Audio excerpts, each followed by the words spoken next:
Hello, this is Storybooks channel. New videos are posted every day. Subscribe and click the bell. In everyone's life, there are days that divide life into before and after a fabulously happy life. Betty, there have never been such days. The only daughter of her parents, who never knew denial of anything. When a young girl of 18 decided to marry a classmate, her parents did not interfere. Her father had a manly talk with his future son-in-law, explaining what would happen to him if he hurt their delicate flower. The whole village played a wedding party, and the best girl caught the bride's bouquet. What did her soon-to-be married signify? The young people decided to stay in their native village, but the parents of the girl and her husband, tired of the harsh life in the countryside, moved closer to the sea. The health of both parents improved considerably, and the young family spent every summer in their house by the sea. It seemed that life never tired of presenting pleasant surprises. "Happy you," Betty said at the wedding, her best friend, her favorite daughter. "Your parents have the most enviable handsome man for a husband. Don't worry, there will be a holiday on your street. You didn't catch the bride's bouquet for nothing." Betty really felt the happiest that day, anticipating that the future life will be full of even more pleasant surprises. Surprisingly, the young bully made an excellent husband. Kind, caring, and attentive. Despite his reputation as a slacker, he was able to achieve a lot and did not stop there. After several years of life together, the young couple had a beautiful daughter, a copy of her mother, and the husband was beyond joy. He carried his wife and daughter in his arms. He tried to earn more money so that his girls did not know lack of anything. "My favorite girls should have the best," he said, buying the most expensive strollers and crib. The little girl did not know the denial of anything, just like her mother, but she grew up obedient and not spoiled girl. Gradually, Betty got used to the fact that her husband spends most of the day at work. They did become quite wealthy in a very short time. By local standards, the family bought their own house and were engaged in its improvement. Betty did not work and devoted all her time to raising her young daughter and taking care of her home and husband. Every day she took her daughter to developmental activities. Her husband was usually at work during that time. One day my daughter forgot her notebooks and Betty urgently needed to come back for them. Imagine my surprise when she walked into the hallway and found her husband's shoes and women's things scattered everywhere. There were unmistakable noises coming from the room, informing me that her husband was having a wonderful time in the absence of his beloved girls. Betty entered the room in a semi-conscious state. The couple didn't even notice her presence. So engrossed were they with each other. The purse fell out of the trembling hands of the deluded young spouse, colliding loudly against the floor. That sound managed to attract the husband. He saw her in the doorway and instantly changed his face. Jumping out of bed in his hurriedly unrelated babble, she could barely make out a few words of justification. "Betty, it's not what you think. I'll explain everything." "You don't have to." The girl didn't even want to listen to his pathetic attempts to justify herself. At that moment of anger, Betty felt such a powerful rush of strength that, grabbing her purse, she rushed to her daughter's room to gather her things. Her husband quickly escorted his sweetheart out and tried to explain something to his spouse.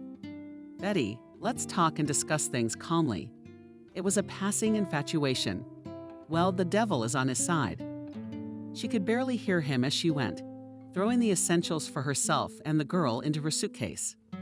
She could no longer stay under the same roof with this monster. "Free my house from you and your baba."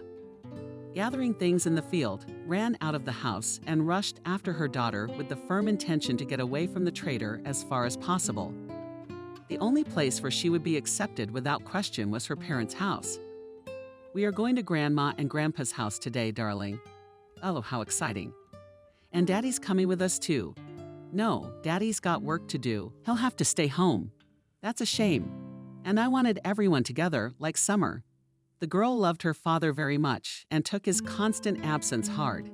"Can't Daddy come to the sea later?" "No. Baby, Daddy has a lot of things to do. But we'll stay at Grandpa's until the summer." Hooray! At the mention of the sea, the little girl forgot about everything. Fortunately, the bus to the city did not have to wait long.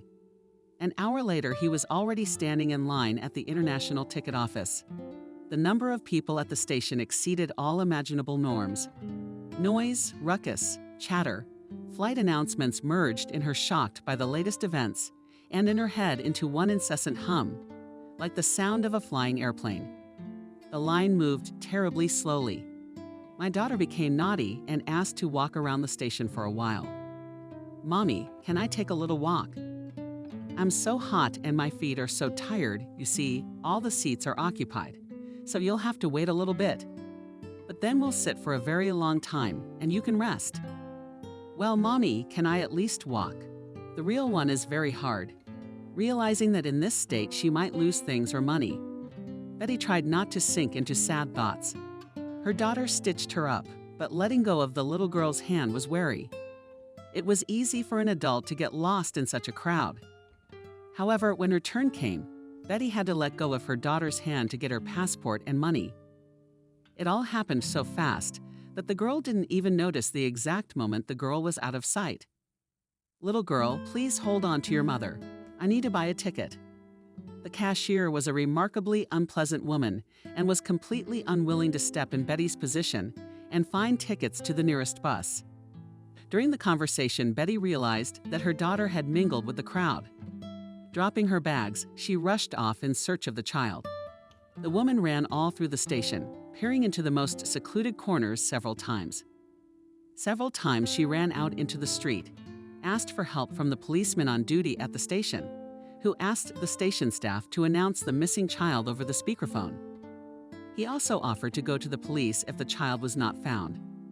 And he also reminded me that the mother's and child's documents are required for a report. If you can't find your documents, your child's documents, they won't take your statement. Yes, and you can be detained until the identity is clarified. After all, you will not be able to prove your relationship to the girl. That's an observation. Betty missed it and regretted it very much. Only 2 hours later, she remembered that she had left her bags of documents, belongings, and money at the cash register. Of course, they were not where she had left them. And of course, no one saw anything and couldn't tell who had taken them. The flow of people was constantly changing, but there weren't fewer people, and the box office attendants were too busy to keep track of the items left behind. Betty decided to ask the station security staff to look at the security tapes.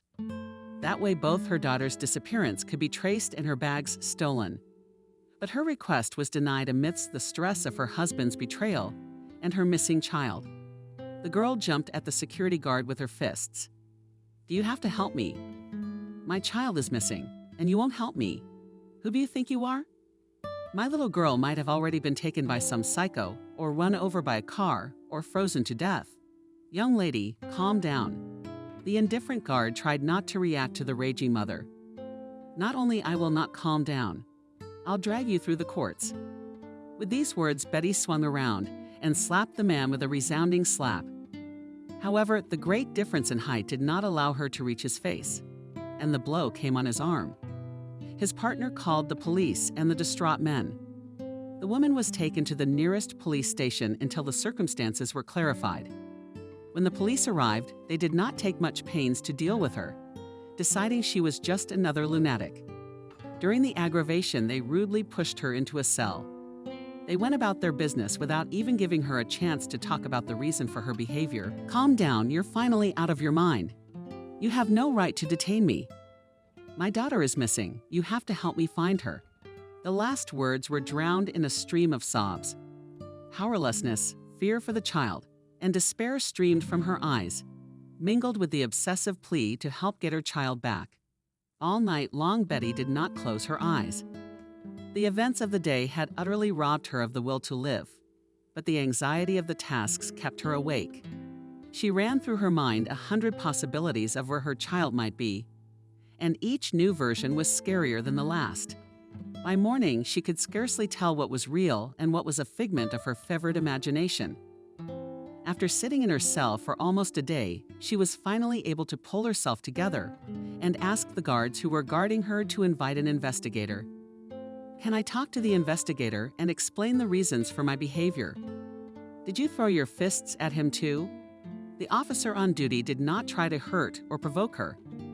In a few hours, he realized that this girl was definitely not crazy and that she needed help. But he couldn't do anything without guidance from his superiors. "Bob, if it's not too much trouble, go to the girl with you. There's a detained girl who wants to talk to you." The officer on duty looked into the office of the investigator, who had just come to work. "What's that for? A moth in the night or something?" "No, she seems fine. Something about a kid. She tried to punch a security guard at the train station, but she's 6 feet tall. She's so desperate. Come with me or they'll throw themselves at me." The men laughed and headed for the arrival line of the investigator. She tried to pull herself together and calm down so that she could calmly state the essence of her problem. She needed help, and she was going to get it by all means. The investigator, a fairly young man, listened carefully to her story, not interrupting, occasionally asking short, clarifying questions, and making notes in his notebook. When she was finished, he helped her draw up a report of a missing child and the theft of belongings, documents, and money. Mechanically, she noted to herself that in the last 24 hours, this investigator and the duty officer, the only one who had listened to her and not been rude or deemed crazy. She could even notice his tired eyes, the grain that was beginning to break out on his temples, and the lack of a wedding ring on his finger. And he couldn't have been more than 35, she thought. "I dare not detain you. You may go home as soon as you hear anything, and we'll let you know. I don't think you'll make it. The phone is still in my purse, and I don't have the money to buy a new one. Leave the number of a relative or acquaintance. I must have some way of contacting you if there is any news." There was genuine concern in the man's voice. "I'll come here myself in the morning, and I'll come every day until there is some information about Kathy." Having accepted the statement, the investigator let Betty go, for he had no good reason to hold her. He had none. A unit called to the train station detained her for identification. The officer at the train station detained her for identification. Now everything was cleared up, and she was free to go on her way. The problem was that she had nowhere else to go. The small town she sometimes visited for business greeted her coldly and aloof. There were no acquaintances to whom she could ask for a couple of days. She wasn't going back to her husband, and she couldn't go to her parents without her child. There was no way she could even call and ask for help. Her phone was in her bag, which had been stolen at the cash register.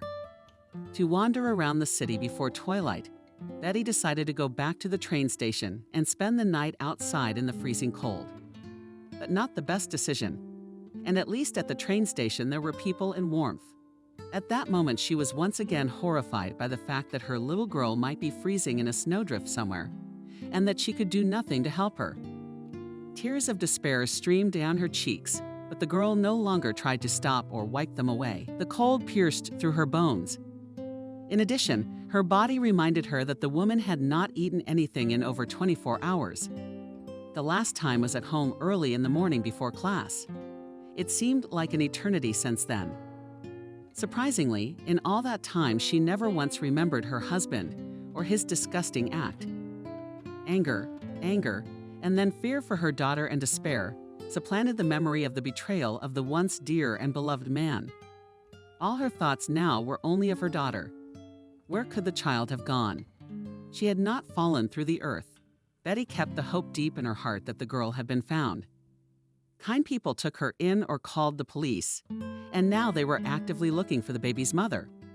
And her baby girl was warmly fed and with kind people. I did not want to think that the daughter could run out onto the roadway or fall into the hands of homeless people, gypsies, or inadequate pedophiles. At that moment, the girl hated the whole world, which could pose a threat to the only meaning of her life. Immersed in how strange did her behavior seem? The woman felt sick. Call an ambulance right away.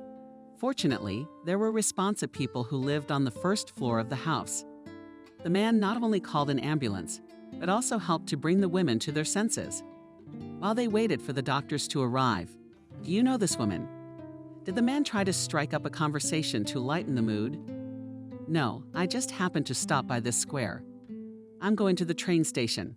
The man looked around. Walking to the station at night, you don't look like you're in a hurry to catch your train. Yes, I have nowhere else to go. Do you know this woman? She decided to change the conversation so that she wouldn't be pitied. or else she would burst into tears again. And now she should have thought of the pensioner lying on the bench. Her face was familiar and alien at the same time. It was as if she had met someone like that before, but very long ago, as if she knew this woman. Or she reminded her of someone surprisingly close and familiar. Yes, that's the kindergarten teacher. He's not far away. The man waved vaguely in the direction of where the kindergarten was located. Both my sons were in her group, good woman. The last statement, it turned out, was to convince the girl that quite her act is very weighty. To the doctors who arrived, the girl described everything she knew about the woman. How did she react when they tried to bring her to her senses? Did she have nowhere else to go, and she didn't just find this woman, so she went to accompany her to the hospital? On the way, I asked the doctor about the patient's condition and the prospects that awaited her. It turned out that she had had a heart attack. Had it not been for Betty, the woman would have died, and it was unlikely she would have been found before morning. The time was late, and in that square, people only went for walks in the afternoon. Betty was in the hospital until morning. Sitting on a couch in the corridor, a kind-hearted nurse prepared hot tea and a sandwich for her. Deciding that the girl was a relative of the patient, by morning she was allowed into the room. Who and whom she had actually saved her life. The woman did not know how to thank the girl sent to her by fate. However, she was very worried about not knowing her whereabouts. "Daughter, I left my phone at home. How will my son know I'm here?" The woman didn't seem to care about her own condition at all. She was worried about her son. "I'll find the phone." "Do you remember your son's number?" The feeling that the woman was familiar to her grew stronger, especially the voice affectionately soothing, like his mother's. Betty asked the nurse to give her the phone number to contact her son. In a general way, telling the man what happened to his mother, Betty suddenly caught herself thinking that she was familiar with the voice of the speaker. It was strange. After all, it was the first time she had seen the elderly lady, and she certainly didn't know her son. What was her surprise when her son, who had turned into a hospital, in a matter of minutes turned out to be the same investigator who had taken her missing child report the day before. It really is a small world. "How did you end up in our yard?" The man couldn't seem to believe his own eyes. "I don't have anyone in this town to stay outside at night.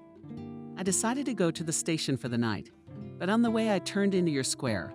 I don't know why I did it. It must have been a premonition. You seem to have been taken there by a guardian angel."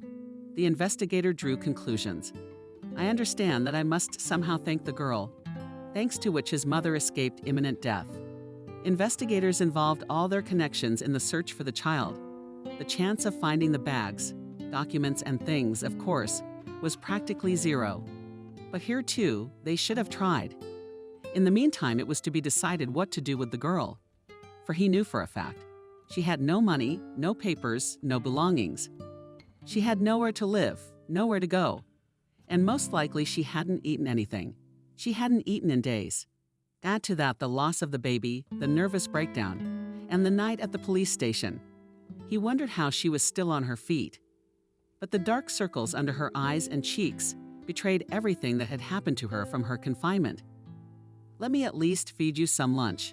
You can hardly stand up from fatigue and hunger. The nurse fed me yesterday. She thought I was somehow related to your mother. After all, I stayed overnight in the hospital on the couch. I repent, that's not the only reason I stayed here. It's warm and safe here, and it's the hospital where they might bring my little girl. If I find her." She whispered the last words so softly that the man guessed rather than heard them. The first thing he decided to do was to take her to his house, give her something to eat, rest, and recover, and then to think in which direction to go to help her. On the way, Betty asked him for his phone and decided to call her friend. She needed to decide how to be, what to do in order to find the child. Obviously, she needed money to do this. She decided to ask her husband for help, since he was the father of her child. Betty dialed her best friend's number to find out what happened at home after she left. She couldn't talk to her husband. It turned out that not only did he not think of catching up with her or bringing her back, he had packed his own bags and moved in with his new party. His mistress turned out to be a secretary at a company where he held a good position. Their relationship had lasted a long time, and many people knew about it. Betty, who had not lost her ideal husband, could not believe it because her husband was so attentive, even though he stayed late at work at times, returning only at bedtime or even in the morning. After all, he did everything for the family. It turned out not only for the family. All these months he managed to support his wife and daughter and his mistress, who was also much older than him. Well, it was even easier that way. There would be no problems with divorce and division of the property he had gained. Everything was in Betty's name. That was her father's strict stipulation, just in case her husband turned out to be a scoundrel. Her father was looking in the water, wasn't he? Now Betty had to sell the house so she could use all her powers to find her daughter. Finding a buyer wasn't much of a problem. A good quality structure with modern renovation and a beautiful plot in a picturesque area, not far from the city, were ready to tear off their hands. The problem was that Betty's papers had been stolen. Leaving, the girl took her and her daughter's home and documents, as well as a small amount of money to settle at her parents' house for the first time. Her new acquaintance offered to stay at his friend's apartment, who was on a long business trip, while she recovered her documents and searched for her child. The conversation about it came completely out of the blue. In general, it seemed to him that all events of the past 24 hours resembled a happy coincidence. In the morning, he had received a call from a friend who was to leave on an extended business trip and asked him to look after the apartment. The idea did not excite him. After all, he spent almost all his time at work, except for sleep. Here he was to spend a whole month rushing through the city, checking on the apartment or moving in, leaving his mother alone. And she had been complaining more and more about her heart lately. And now it turns out that he doesn't need to look after the apartment. And the girl has a roof over her head, albeit temporarily. A second fortunate coincidence was the girl's appearance in the square where his mother had become ill. That evening, she complained several times about feeling unwell and having difficulty breathing. However, instead of resting, she decided to go for a walk in the fresh air, not having walked a few dozen steps. She felt much worse, so that she almost said goodbye to life. And had it not been for Betty, the man would have met that morning without his mother. And the third most fortunate coincidence was that this girl appeared in his life while he was still accepting her application. He realized he didn't want to let her go. She seemed to him to be no earthly creature, even as she came to him, exhausted, tired, taken in a nervous lump. He had given himself his word to help her by all means, to make every effort and connection to do so. But to help, he called all the police departments, went to the train station, looked at all the camera tapes. I was afraid to tell her about it yet, so as not to get her hopes up. But he already knew for sure that the girl had left her mother on her own. She was caught several times by different cameras located all over the station. There was no way to trace her on the street. Apparently, she mingled with the crowd. Betty's belongings were stolen by random passers-by and homeless people, and the stools of students at the station. Finding anything was almost impossible. Some had left, some had resold the item, and some had simply thrown it away. He had to come to terms with the loss of things and money, and set about restoring the documents, at the same time searching for the child, while he pondered tactics for further action. Betty returned, who was leaving on the balcony, to talk to her friend by her strained face. It was hard to know what thoughts were troubling her. She resembled a confused animal, flinching at every rustle. At that, she was tense as a string. It seemed as if to touch her, and she would jingle. Feed the uninvited guest. The investigator took her to the office to begin the process of obtaining new documents. Besides finding a child and selling the house, she had a divorce from her husband to postpone, which she clearly had no intention of doing. Betty did not say anything about her husband, except that they left the house with their daughter very hurriedly, literally throwing bags, all the essentials. The man assumed the husband was a domestic tyrant, and Betty was running away from him. In such a situation, she should have acted very carefully. After all, her husband could have found her and taken revenge, and the disappearance of the child might well be connected with him. But all these were only theories that had to be tested, and for that they had not much time. A small child alone in an unfamiliar city in the winter. Not a good combination. As early as the previous morning, after taking a statement, he contacted everyone who could help in the search for the little girl. Then he called hospitals, hoping the girl might have been brought there. Fearing a positive response, he still called even the city morgue. But nowhere was there any information about the child that matched the description of Betty's daughter. The girl seemed to have vanished into thin air. Barely leaving the train station building, falling asleep in someone else's bed in the evening, Betty felt even more acutely the weight of the problems that suddenly fell upon her.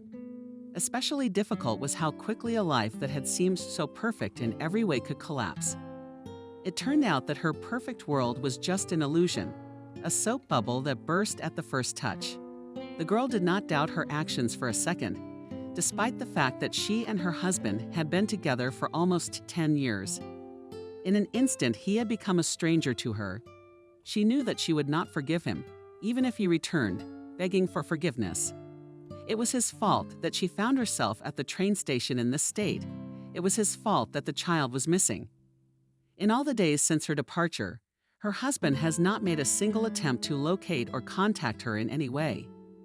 The investigator helped her get her number back. She was able to contact her parents, but she did not tell them the nightmarish news. She was afraid that her parents' frail health could not withstand such a serious and emotional burden.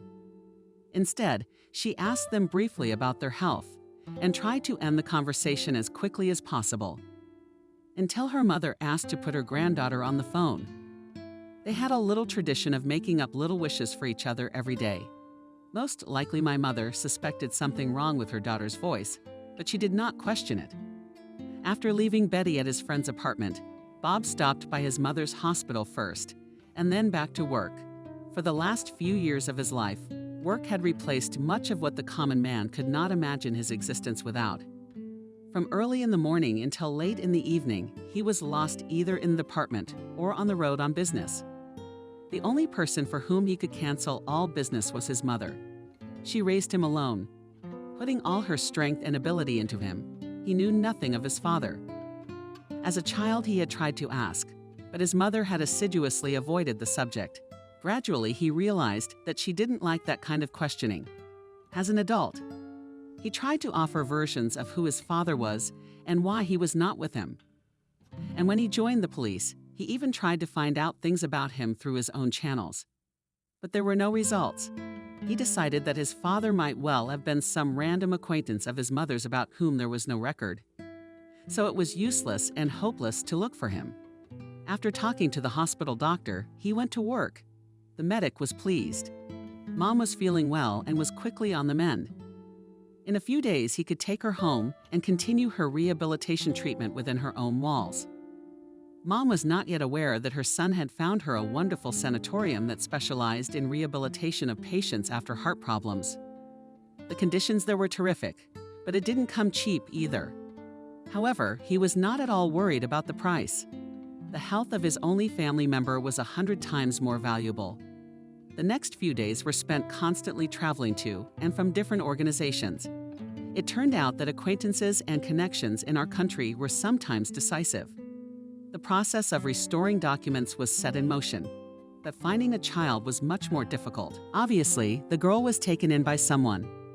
Otherwise, she would have popped up in the crime bulletins a long time ago. Bob shared these considerations with Betty, trying to avoid a negative connotation. On the way to work, Bob got a call from his mother informing him that she was being discharged today. He had to change the whole plan on the fly. He immediately called Betty, and she happily agreed to accompany him to the hospital. The girl was very worried about his mother's condition. For that evening, some inexplicable force had pushed her into the yard of the house. On any other day, she would not have dared to do such a thing, even during the day. Her parents had been overprotective and protective of her, telling her of the horrors that could happen to young girls. And yet that night, hungry and finished, she decided to listen to her intuition. Or that feeling that pushed her to change yours. After picking up the elderly woman from the hospital, they went home. Betty helped her unpack. Bob got a call from work and had to leave urgently for the department. The girl decided not to leave his mother alone. And Wendy, Bob's mother, reminded her of her own mother. There was something familiar and painfully familiar about her, like a childhood memory. They spent the whole day talking, as if they had known each other for ages, as if they had written their own walls. Wendy did not look at all like someone who had recently suffered a heart attack. Together with Betty, they prepared dinner and tea. The woman decided to bake her signature pie. Comfortably seated with a cup of tea and a slice of fragrant pie. At the kitchen table, the women immersed themselves in memories. Wendy decided to show Betty pictures and tell her a little about herself and her son. Did you know? My Bob is an amazing man, and I don't just sound like a proud mother. He has never given me any reason to be ashamed or worry about him. Except for one thing. What's that? I guess there was never a shortage of girls. Tired of their attention. On the contrary, for all his positive qualities, my son grew up to be a real man, responsible and decent. He never had any success with women. In his life, he had a few bad-looking girls or flinging affairs that he'd even told me about. Interesting, smiled Betty. I never would have guessed that. He's always so suave, collected, attentive. She praised the man and suddenly caught herself blushing. She really liked Bob.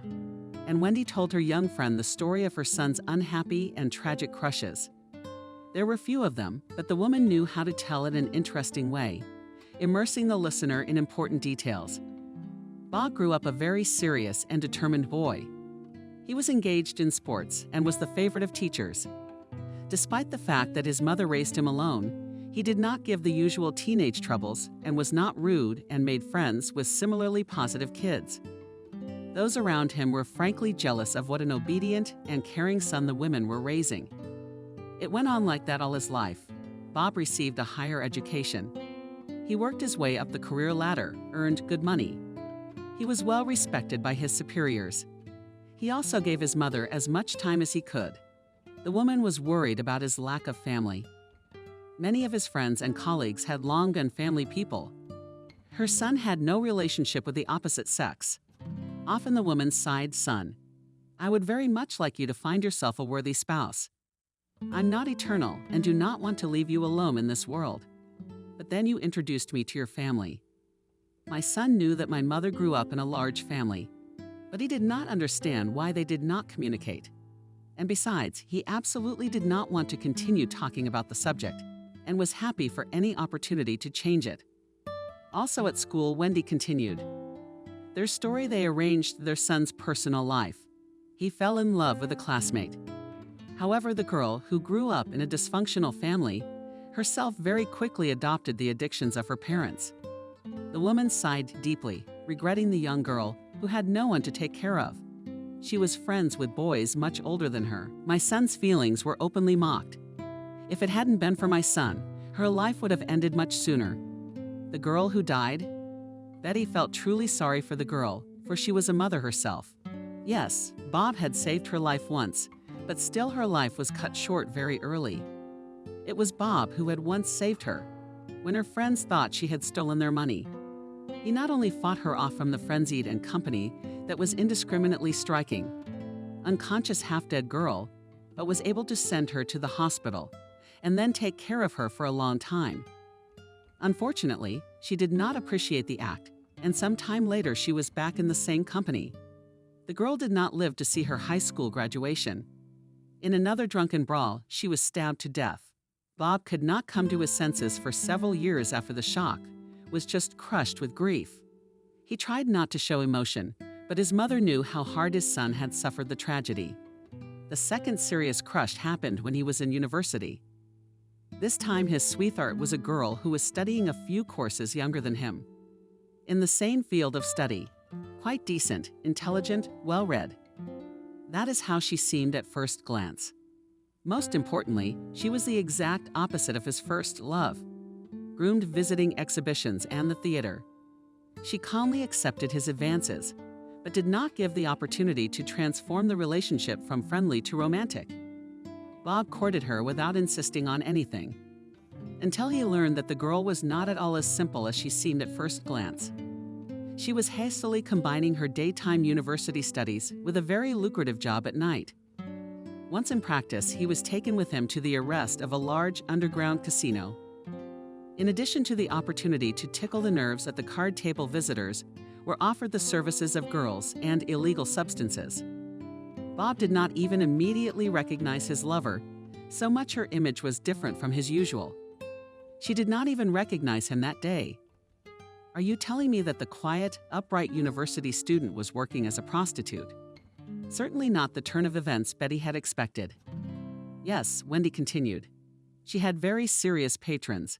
That's why she didn't pay any attention to Bob, and he was even ready to marry her. He wooed her for a long time, gave her rare books. Turns out she didn't need the money, right? Betty was shocked.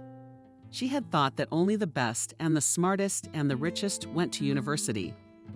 At any rate, she didn't consider herself worthy of a higher education institution, and so she didn't regret much about not getting an education.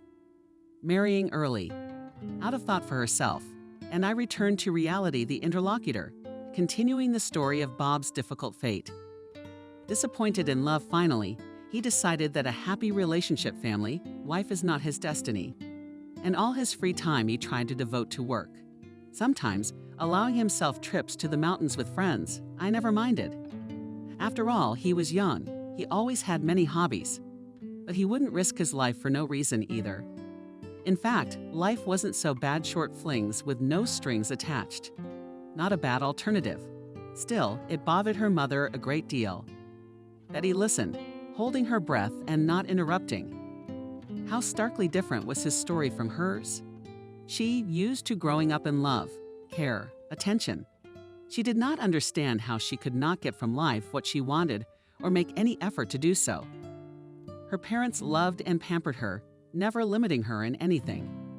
Having fallen in love with a classmate, she was sure of reciprocity and therefore decided to get married.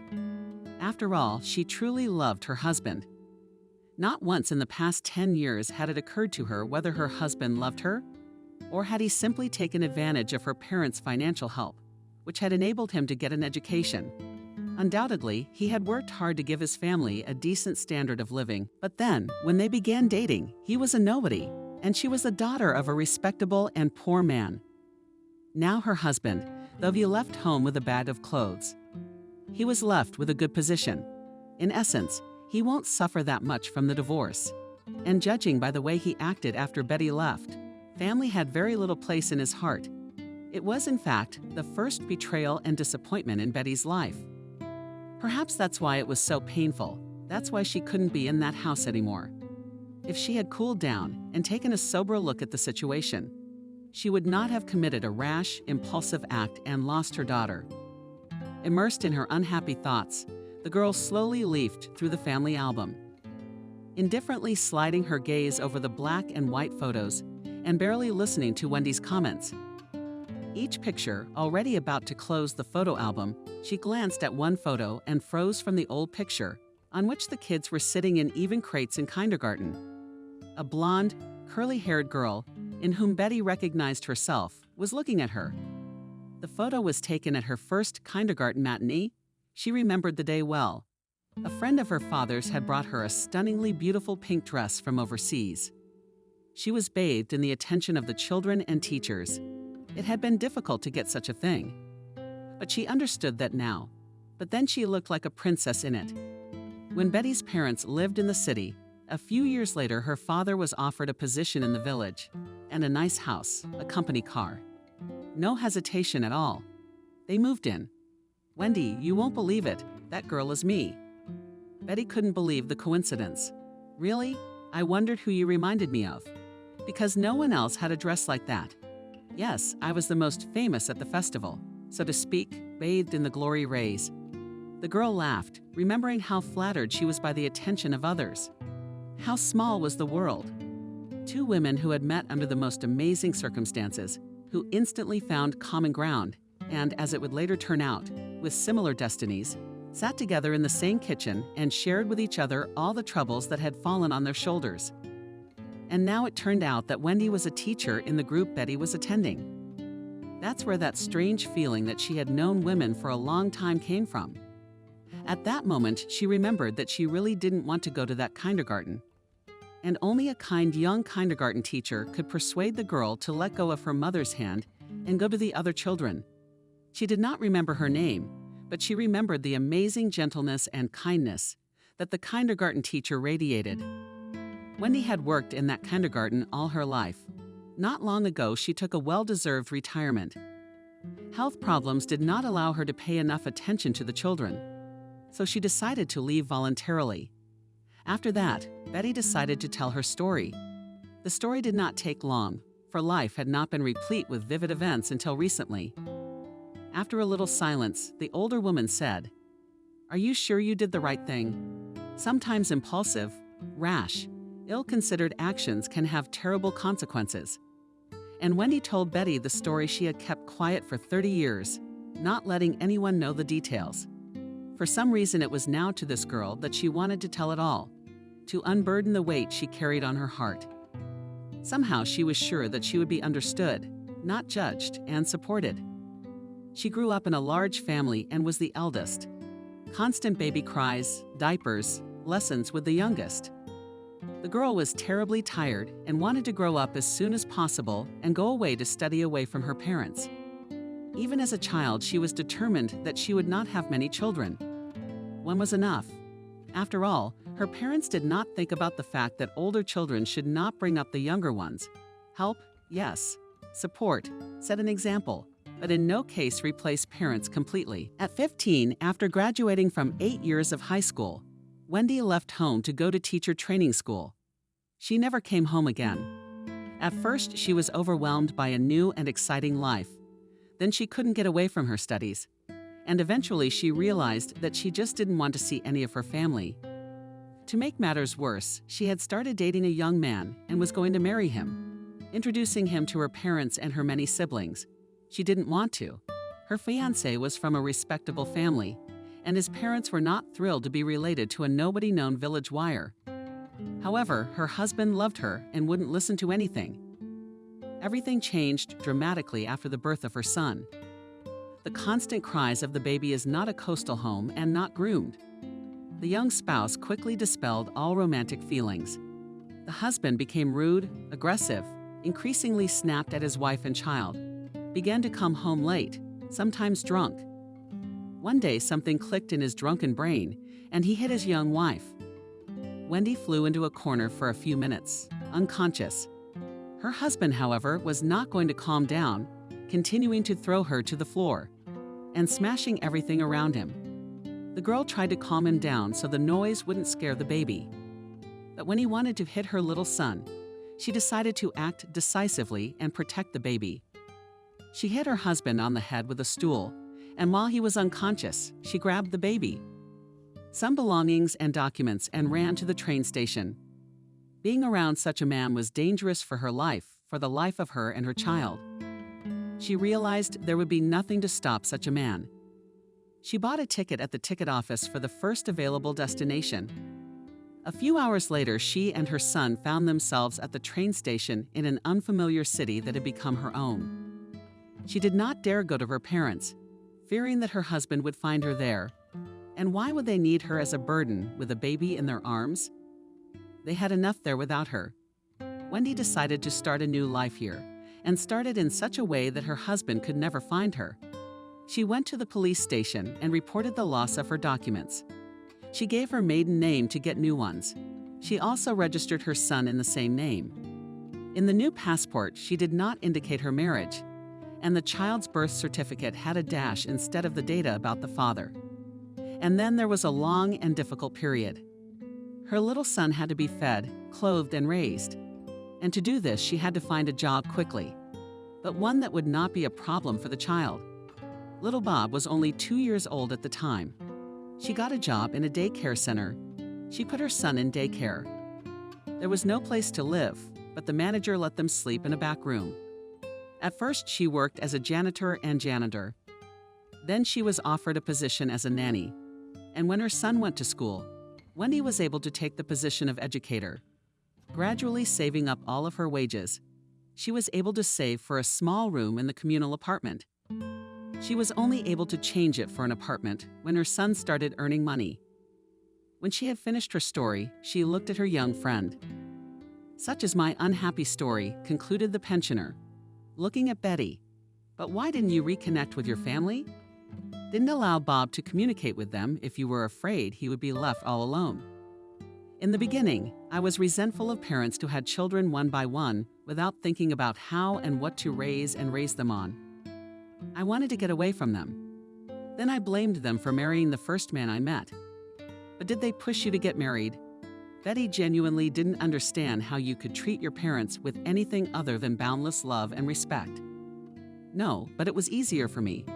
I wasn't guilty. The fate around me was to blame. Anybody else's fault, just not mine. And then, when your son grew up, he asked you about your father and family. Never ceased to amaze me, Betty. Yes, a few times he brought it up, but I tried to change the subject to the last name. He couldn't find his father. I took my maiden name after I moved. But my many brothers and sisters did. At first, I was afraid to go to them. Suddenly, my husband would start looking for me, and then worries and problems got me wrapped up, and I just stopped thinking about them. How they live now, whether they are alive, I do not know. Several times I broke through to tell him everything and ask him to find my relatives. And every time he chickened out. After all, in that case, I was no longer the kindest and most attentive mother to him. You will always be the best mother to him. It's up to you to tell him all this. But you certainly have nothing to blame yourself for. Betty took the older woman's hand and squeezed it, giving her some of her strength and confidence. Their fates were similar in some ways, but they had many differences. She left her husband and ran away from him because he posed a real threat to her and the child.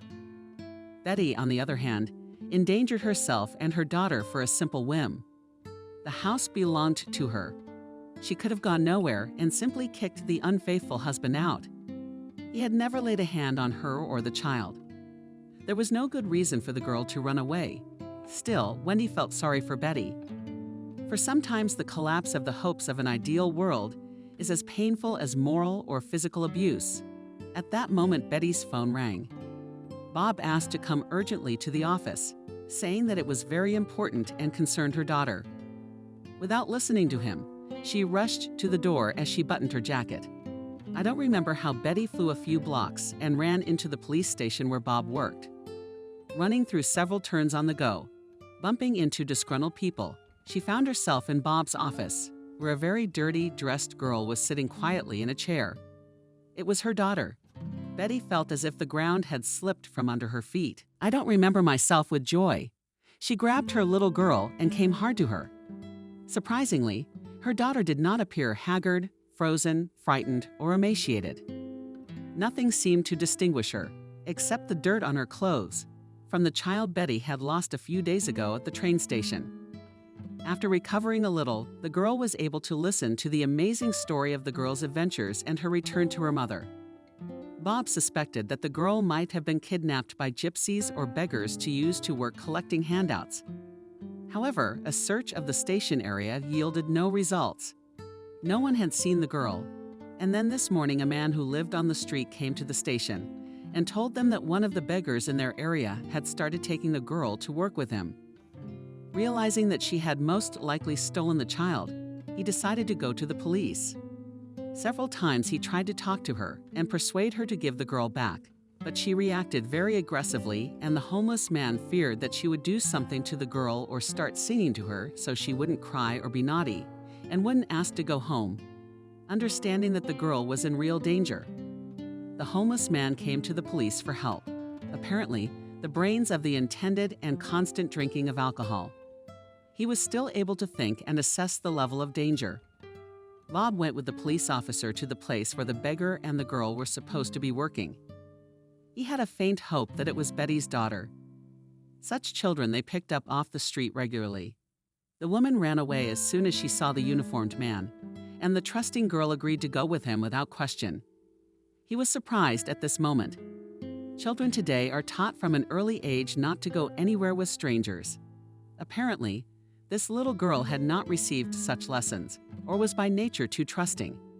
It was decided to take mother and daughter to the apartment of Bob's friend. However, first it was necessary to buy the little girl some clothes. The homeless beggar was casting her so that pitiful citizens would give her more money. Besides, the girl was very tired and didn't want to drive her all the way across town to the apartment. and Bob's mother wanted to get to know the little girl. She noticed that her son liked Betty and decided to make sure that they spent as much time together as possible. In the evening, washed and fed and rested. Kathy finally told her mother everything that had happened to her. "Mommy, I didn't mean to run away from you. There was just a little puppy hiding under the seat. He was so cute, I couldn't resist going to him. And he didn't want to be my friend." The girl was silent for a few minutes. "And then what happened?" Mom asked. "Tell me, I will not be angry." She hesitated a little. Kathy continued, and next to me some huge uncle dropped the suitcase. The loud sound made the puppy freak out and rush to run, and I rushed to run after him. Several times I almost caught up with him, but he still ran away. And when I looked around, there were strange uncles and aunts around, and I tried to ask them where you were, but no one heard me. I ran around the train station, but I couldn't find you. I got so scared. I sat down in a corner and began to cry. Memories came flooding back and tears welled up in the girl's eyes again. Betty held her daughter close to her, trying to comfort her. What happened next? And then my grandmother came up to me. She gave me candy and asked why I was crying. Apparently, that moment was the most pleasant for a girl. Grandmother said that she would help me find you. In the meantime, I should go with her, because you've probably already left. She threw some old jacket on me and said I'd be warmer that way. Hearing this, Bob realized why he had only seen the girl on camera footage inside the train station. The disguised rags, he just didn't recognize her. And how many more of these gullible girls are sent to work the streets along with the beggars? Many of them are not searched for because parents don't care what happens to their children. Thank God Betty's daughter was found and didn't get into trouble. When children like that don't make it on the streets, they are either killed or put on drugs and alcohol. It was frightening to imagine the consequences of what could have happened. Meanwhile, the girl continued her story. Grandmother is very kind. She didn't scold me or hurt me. But I didn't really want to go to the square with her. It was dirty and cold there. She also told me to keep quiet, so people would think I didn't know how to talk. And I wanted to read or draw. Very boring. All day could just sit around and tell every passerby to come up to Orphan Mama. Who is Orphan Mama? The girl didn't pay attention to the fact that her mother didn't answer. They looked at each other with Bob, and he asked, "Did you live alone with your grandmother? Did she have any other girls or boys?" "No. She said she had granddaughters too, but they were taken from her, even though she loved them and took care of them. And now she was always looking for abandoned little children, gathering them up and taking care of them." "Where do they all go?" Bob muttered. She said that they had grown up and lived on their own. Only Kathy and Wendy slept soundly that night. Betty and Bob sat in the kitchen and decided how to move on. The paperwork was in full swing, and soon Betty would be able to go back to her parents, just as she had planned. Now, however, that decision no longer seemed so appealing to her. "Maybe you should settle down here for a while, sell a house, finalize the divorce, or make peace with your husband." Bob tried to say the last words in the most indifferent tone, but the girl could not escape the note of hope in his voice. "No, I'm not going to defend him. Besides, he's already in a new relationship. My mother offered to put him in the kindergarten, where she worked as an acquaintance. They can take you without documents for now. Then you'll bring it all back." The man wanted to tie Betty to the city as much as possible and not let her leave. He knew he was in love, and he didn't want to let her go. It would seem that a grown man would pick up and tell her how he felt. But he was at a loss, unable to find the words, like a teenager at the time of his first crush. "And Betty, I'll go with you to the kindergarten and talk to the director. Maybe she'll find a place for you too."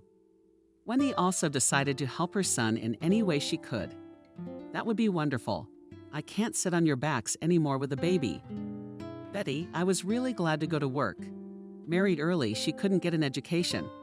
And her husband didn't insist that she work. The birth of her daughter had finally turned her into a housewife. So now she desperately wanted a change in her life, a drastic one. Head kindergarten was happy to make a girl assistant teacher, and Betty in one of the older groups. The girl was to go to school in fall, and preparatory lessons, she was clearly not superfluous. Documents, Betty was ready in a couple of days. Not bad to have such a wonderful friend, who hooked up all his connections to speed up the process as much as possible. Having prepared everything necessary, Betty prepared to go to her native village to prepare the house for sale. In addition, it was necessary to inform her husband about the divorce. She had already filed the papers, but the presence of a child could delay the process. Bob volunteered to drive her. He still didn't ask why the girl left home in such a hurry. "I was worried about her." "You don't have to worry. You have a lot of work to do. I'll get there myself." "Betty, let's be honest. Do I like you?" "I like you a lot. I can tell you that I love you, and I don't want to let you go anywhere." "Why did you leave your husband? Did he beat you?" Slightly dumbfounded, the confession, and became an abrupt change of subject. The girl told the man about that unfortunate day. "But you're sure you can't forgive him?" Bob hoped the answer would be in the affirmative.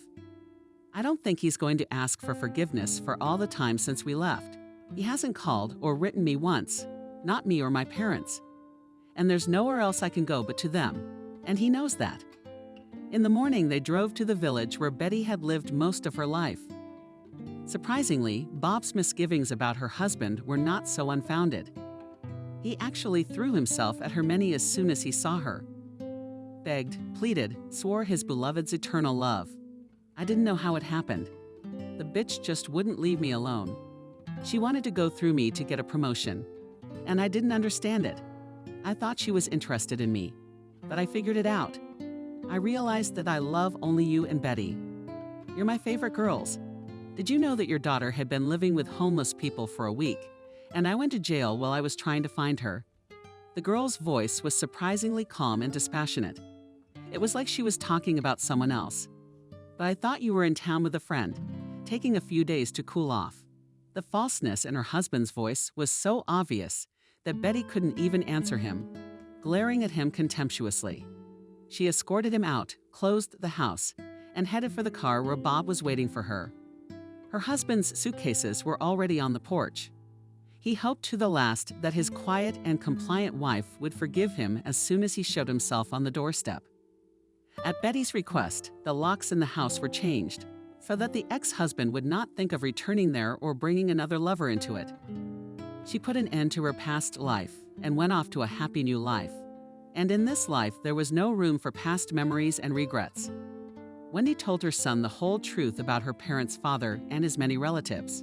He tried several times to find someone, but each time unsuccessfully. He didn't stop trying, but he continued on without the enthusiasm he had had. For now, he was not alone. He had a faithful, loving, beautiful, and caring wife by his side. To wait for her, it was worth enduring all the problems that had fallen to his lot. He was happy, perhaps for the first time in his life, and all the more precious that feeling was.